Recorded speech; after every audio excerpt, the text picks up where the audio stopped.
जय हिंद दोस्तों, मैं हूं आशीष और आप सबको इंडिया में जान पर स्वागत है। दोस्तों, आज मैं इस वीडियो में दो टॉपिक पर आपको एक छोटा सा अपडेट देने वाला हूं। पहला अपडेट आप सब जानते हैं, 2-3 दिन पहले चीन के 2 दर्जन के करीब फाइटर एयरक्राफ्ट लद्दाख के पास आकर मिलिट्री एक्सरसाइज कर रहे थे। इस तरह का न्यूज आप कई बार ताइवान को लेकर सुने होंगे कि चीन की 10, 15 या 20 फाइटर जेट ताइवान के एयर स्पेस में घुसकर ताइवान को धमकी देने की कोशिश किए थे। लेकिन दोस्तों, चीन का ये पैंतरा भारत के साथ करना उसको भारी महंगा पड़ सकता है। इसके साथ दोस्तों, दूसरा न्यूज पाकिस्तान और इराक JF-17 को लेकर है। हालांकि मैंने शाम को इस रिलेटेड टॉपिक पर एक वीडियो बनाया था, लेकिन आपको एक पॉइंट बताना जल्दबाजी में मैंने भूल गया था, तो इसलिए आपको इस वीडियो में फिर से बता रहा हूँ। दोस्तों, पाकिस्तान इराक को F-16 की बदले मतलब एक F-16 के बदले 2 JF-17 ऑफर किया था, लेकिन इराक ने पाकिस्तान के ऑफर को रिजेक्ट कर दिया। ऐसा क्यों, मैं आपको इस वीडियो में बताऊंगा। जानने के लिए आप आखिर तक के वीडियो को देखते रहिए। दोस्तों, आप सब जानते हैं, 2-3 दिन पहले चीन ने तकरीबन 21-22 फाइटर एयरक्राफ्ट को हमारा ईस्टर्न लद्दाख की अपोजिट साइड में मिलिट्री ड्रिल के नाम पर भेजा था। तब उस लिस्ट में J-11 और कुछ J-16 फाइटर जेट थे जो चीन की गारगुनसा, कासगर, होटान एयरबेस से उड़कर आए थे, और ये सब एयरबेस चीन की सिंजियांग और तिब्बत में है। चीन लगातार ऐसा काम ताइवान के साथ करता आ रहा है, लेकिन इस साल पहली बार वो इतने सारे फाइटर एयरक्राफ्ट को भारतीय सीमा के नज़दीक भेजा है। हालांकि चीन के एयरक्राफ्ट भारत की सीमा क्रॉस नहीं किए थे और चीन का पूरा अधिकार है वो अपनी सीमा के अंदर मिलिट्री एक्सरसाइज करे, लेकिन जब दोनों देशों के बीच विवाद गर्म पर हो तो ये चीज़ें नॉर्मल बातें नहीं है। और फरवरी महीने में दोनों देश राजी हो गए थे। पैंगोंग के बाद दूसरे जगहों पर भी दोनों देश अपने रिश्तों को नॉर्मल करेंगे और बाकी सारी चीज़ों को भी ठीक कर दिया जाएगा। लेकिन चीन अचानक पैंगोंग के बाद बाकी जगहों पर हटने से मना कर दिया और अब तो इस मुद्दे पर बातचीत करने के लिए भी तैयार नहीं है। इसके बाद फिर से लद्दाख में दोनों देशों के बीच विवाद बढ़ रहा है और माना जा रहा है कि आने वाले कुछ महीनों के अंदर कुछ बड़ा हो सकता है। ऐसे में चाइनीज एयरक्राफ्ट इतने मात्रा में भारतीय सीमा के पास आना ये कोई नॉर्मल बात नहीं है। ऐसा करके चीन साफ तौर पर भारत को संकेत देना चाहता है कि उसका एयरफोर्स जरूरत पड़ने पर भारत को मुंहतोड़ जवाब दे सकता है या फिर भारत का नुकसान कर सकता है। लेकिन दोस्तों, ये चीन का ओवर कॉन्फिडेंस है और चीन अगर ऐसा करता है तो ये उसका सबसे बड़ा गलती होगा, क्योंकि भारत ताइवान नहीं है और भारत के पास भी एक स्ट्रॉन्ग एयरफोर्स है और हमारे पास अच्छे अच्छे फाइटर जेट हैं। ज़रूरत पड़ने पर हम चीन की फाइटर जेट को मसल कर रख देंगे।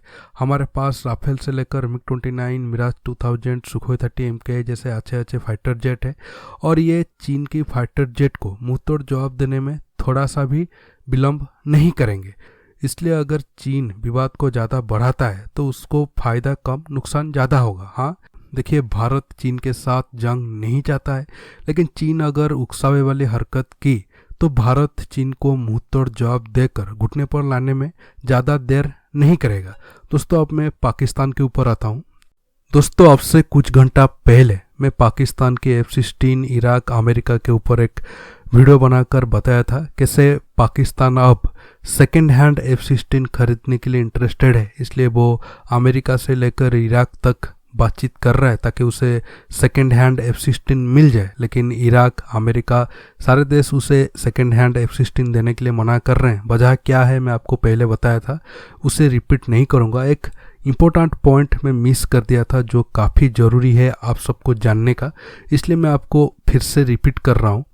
दोस्तों, पाकिस्तान ने लगभग एक पुराना F-16 के बदले इराक को 2 नया J-17 ब्लॉक 2 ऑफर किया था, लेकिन इराक ने यह ऑफर को भी रिजेक्ट कर दिया। मतलब ये कितना शर्म की बात है पाकिस्तान के लिए, आप समझो। एक इराक जैसा देश एक पुराना F-16 के बदले 2 J-17 लेने के लिए भी इंटरेस्टेड नहीं है। इससे आप J-17 की औकात समझ सकते हो। खास बात यह है, पाकिस्तानियों को भी पता है J-17 का औकात क्या है, इसलिए वो एक पुराना F-16 के बदले 2 J-17 नया जेट ऑफर कर रहे थे। देखिए, पाकिस्तान का इराक को यह ऑफर था वो 12 पुराना F-16 फाइटर जेट पाकिस्तान को दे दे, बदले में पाकिस्तान से 24 नया J-17 ब्लॉक 2 ले ले, लेकिन इराक ने मना कर दिया। देखिए इराक में जब सद्दाम हुसैन का शासन था तब इराक का लड़ाई अपने पड़ोसी देश जैसे ईरान हो गया या फिर सीरिया हो गया, कुवैत हो गया, उन सब देशों के साथ चल रहा था। इसलिए तब उसे एक एडवांस और एक बड़ा एयरफोर्स को मेंटेन करके रखना था। लेकिन सद्दाम हुसैन जाने के बाद इराक में तो अपने देश के अंदर ही काफ़ी सारे हालात ख़राब है, तो उसे बाहर दूसरे देशों के साथ लड़ाई करने का फुर्सत ही नहीं है।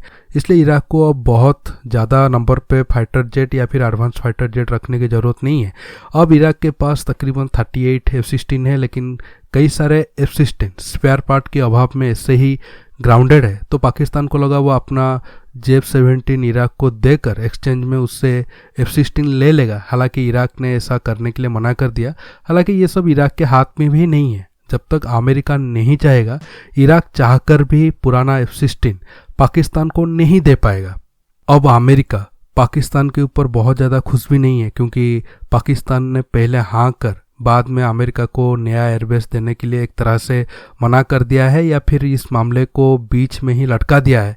दोस्तों, इसके साथ मान लेते हैं कि अमेरिका राजी हो जाता कि इराक 12 F-16 के बदले 24 J-17 खरीद सकता है। लेकिन सवाल उठता है, क्या चीन इसलिए राजी होता?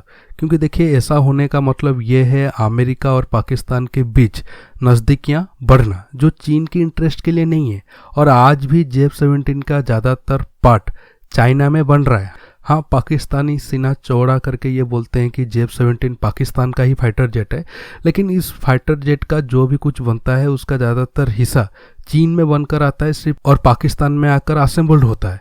और अब जब खबर आया था पाकिस्तान अमेरिका को बलूचिस्तान में नया एयरबेस देने वाला है, तब चीन एक तरीके से पाकिस्तान को धमकी दे दिया था, अगर अमेरिका को एयरबेस मिला तो सिपेक लगभग ख़त्म समझो।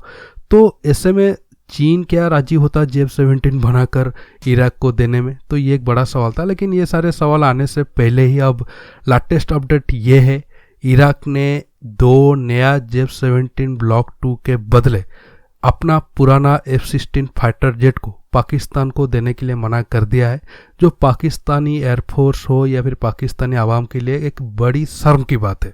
दोस्तों, आज के टॉपिक में बस इतना ही। आपको ये वीडियो कैसा लगा नीचे कमेंट बॉक्स में ज़रूर कमेंट करके बताइए। दोस्तों, ये वीडियो को ज़्यादा से ज़्यादा लाइक शेयर करने के साथ साथ आप मेरे चैनल को सब्सक्राइब करना मत भूलिए, और सब्सक्राइब बटन के पास जो बेल आइकन है उसे प्रेस करिए, ताकि आगे आप मेरे आने वाली वीडियो को मिस ना कर सकें। दोस्तों, रहता हूँ, बहुत जल्द एक न्यू टॉपिक के साथ मिलूंगा। नमस्कार, जय हिंद।